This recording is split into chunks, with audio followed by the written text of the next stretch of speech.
So please sit back and enjoy a rather condensed version of George Carlin, 40 Years in Comedy. Thank you very much, ladies and gentlemen. Good evening. My name is George Carlin, and I am a professional comedian, as opposed to the kind you run into at work all day long. Thank you. Hi, howdy, hello, how are you? How do you do? How are you doing? How's it going? What's going on? What's new? What do you think? What do you hear? What do you say? What do you feel? What's shaking? What's happening? Que pasa? What's going down? What it is. Baseball is played on a diamond in a park, the baseball park.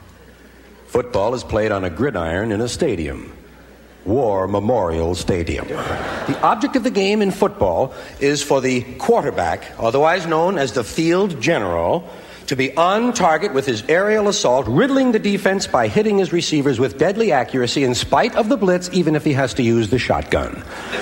With short bullet passes and long bombs, he marches his troops into enemy territory, balancing this aerial assault with a sustained ground attack which punches holes in the forward wall of the enemy's defensive line.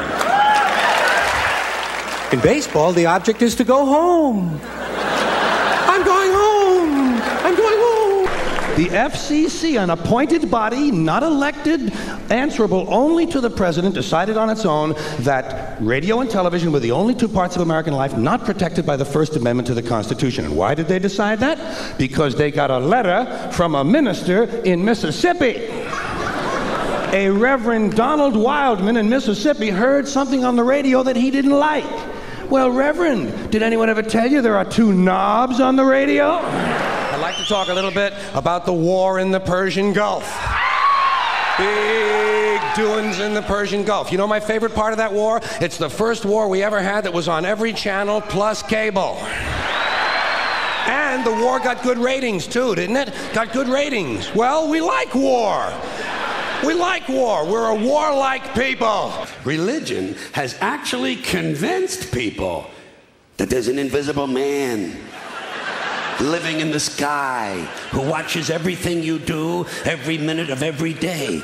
And the invisible man has a special list of 10 things he does not want you to do.